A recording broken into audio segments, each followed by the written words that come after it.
Vento, come!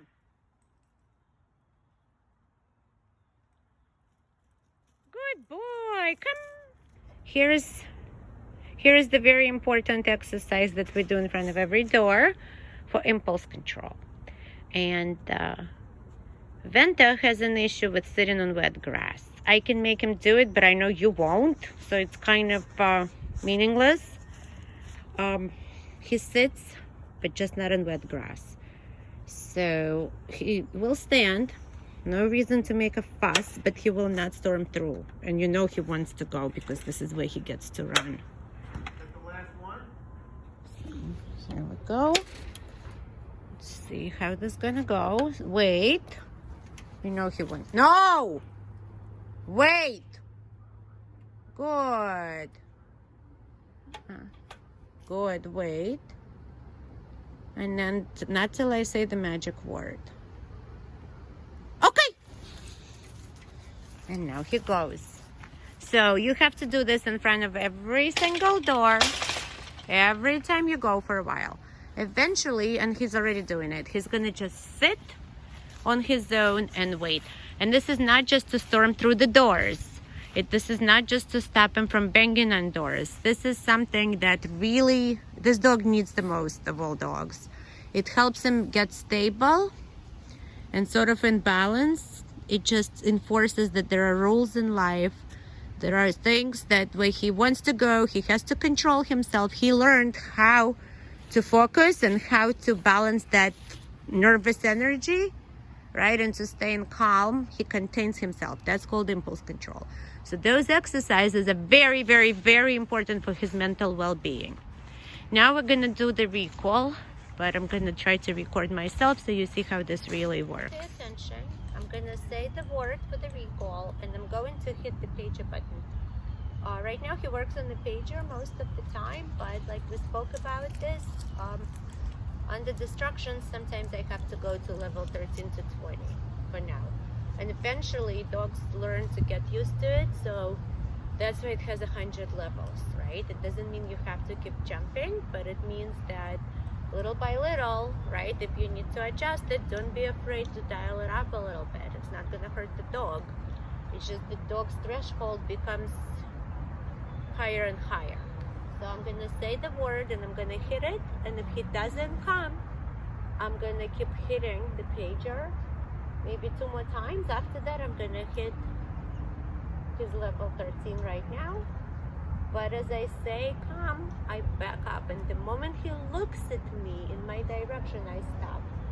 I want you to keep hitting this every single time right now, because this is how you get those fast, exciting recalls. It doesn't hurt him, he actually likes it. It's a game we play. So, Vento, come! There you go, he's coming. Come! Good, sit. Good boy! And the reason I want him to come and sit, especially with him, there's no fidgeting. So I can take his collar, attach the leash, very calm. You're such a good boy. Okay! Sit. Good.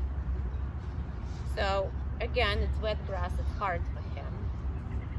But he should be doing it. Good. No. Good. See how I said no and he corrected himself sort of? It's just hard for him. Good. For him, 300%. The most important thing here is the sit stays and down stays. So we're going to talk about what I call the 3 Ds. It's distance. No, sit. Good. It's distance, duration, and distractions. Good. Okay, come on, Vento, good boy. Sit. Good. I want him in the camera so you could see what's going on. Sit. Good. So when you work at home for about 5-minute sessions, you want 80% success rate with this and like 20% of him making mistakes so you get a chance to correct it. But if it's 100% successful, there's no learning happening, you're not moving forward, you made it too easy. 80% success makes them feel good about themselves. They want to look forward to the training session, but yet the 20% where it goes wrong is your opportunity to move forward. Good, sit, stay.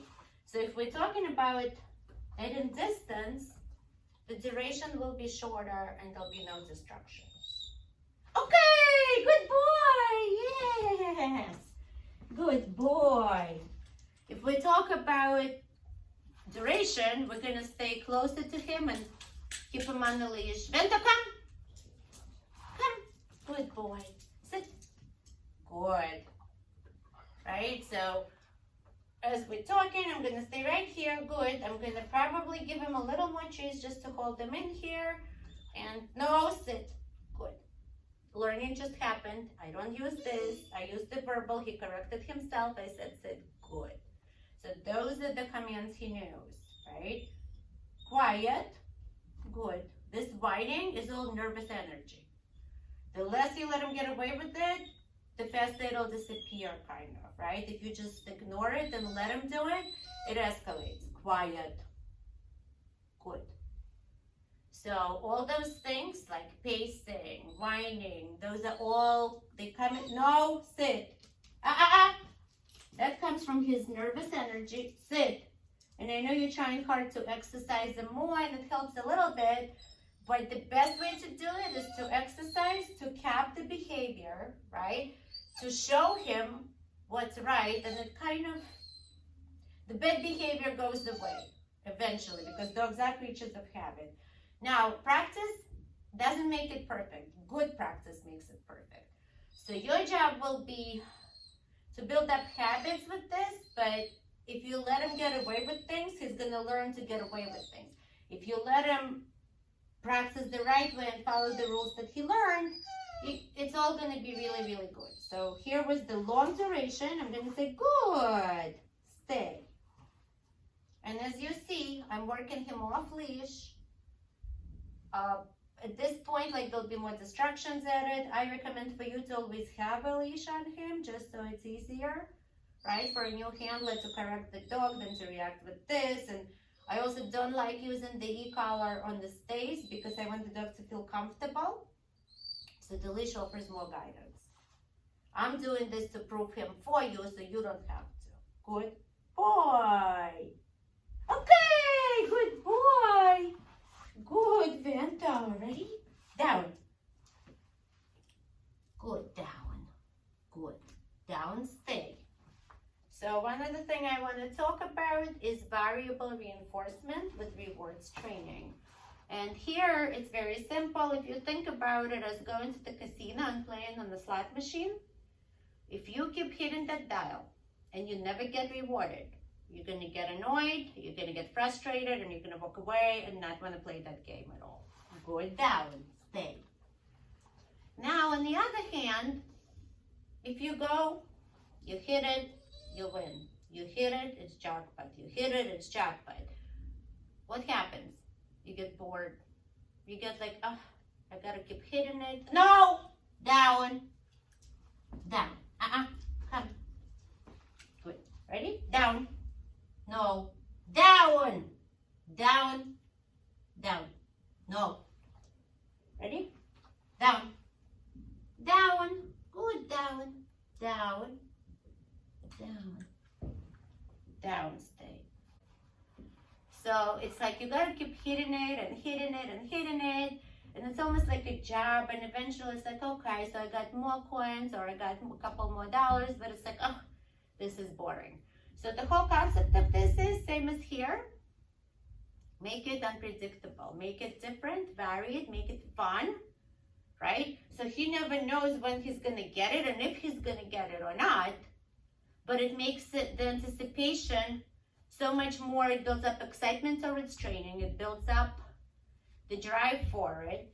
At the same time, right, you're creating a habit where he'll listen whether you have a cookie or not, because he anticipates that one little piece of cookie that may come out of the blue, it may not, but he still has to listen. Dogs like it. It becomes a fun game. Good boy. Down, stay. It becomes a fun game for them.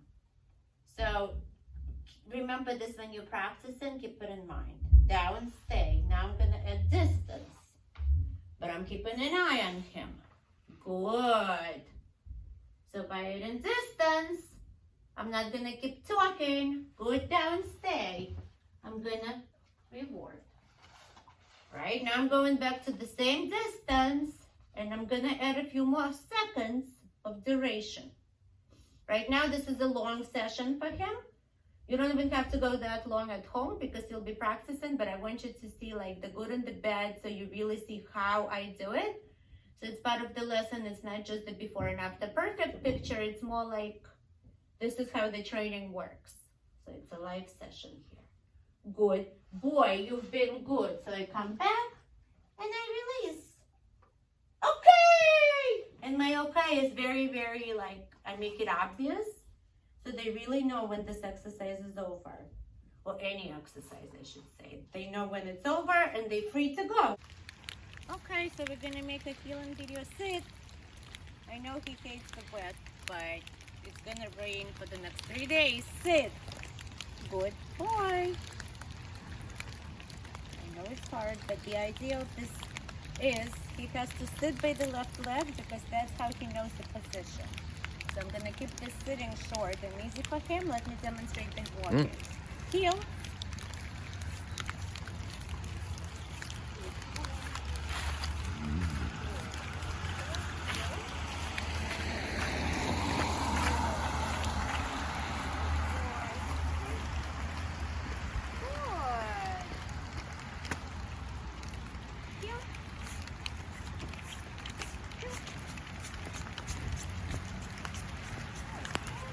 Car.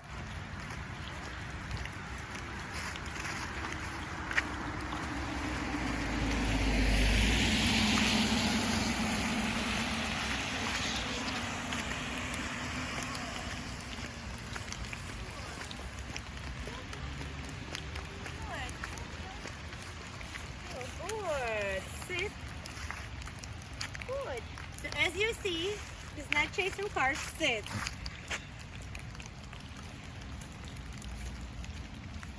Stay back. Sit. Good. As you see, he's not chasing cars. Sit. We change the speed. He heals. The idea of it is this. This is the pinch collar, and it's the most humane way to walk a dog. You have full control. It prevents him from pulling, and it corrects the same way as the mother dog corrects the puppies from the whelping box on. It just pinches. Let's go. Dogs understand it. It's almost like controlling a horse. I call it the power steering, right? And the idea of it is this. Sit. The leash is short, but always loose. This means he's allowed to pull when you release him. So you always hold the leash, and you always keep it loose. If he starts forging, getting ahead of you, sniffing, whining, it's a light pop, but it's a sharp, light pop, not a pull. He's hyper and very highly reactive to things that move, to other dogs. It's his prey drive. So what you're gonna have to do is, when you know, you can't change his personality, he's a douche. But what you could do is use the tools I'm giving you to control it. And with enough repetitions and time, some of the behaviors may even diminish and go away by themselves. So what you're gonna do when you see someone, one of the distractions approaching, first thing you're gonna do is remind him that he's under a command and he has to heel. So you're gonna say, Vento, heel. Okay? Then, if he's going past the other dog and avoiding it, you keep on walking about 10 steps, and then you stop and you praise him. You say, good boy, very nice. You give a cookie. If he chooses to ignore the heel and still goes and reacts, now it's very fair because he knows what heel means. He chooses not to listen. He gets a consequence.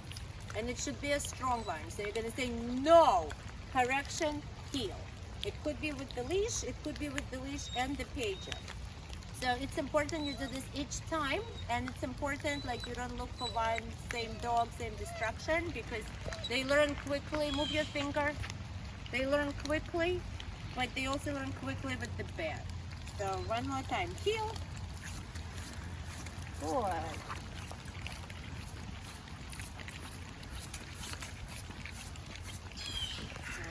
Heel.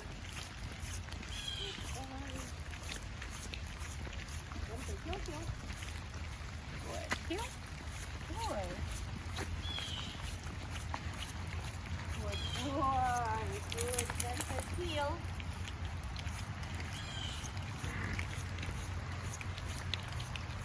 Heel, heel. And as you see the belly turn, the right turn, you just say heel, heel, and he learned that too. Good. Okay.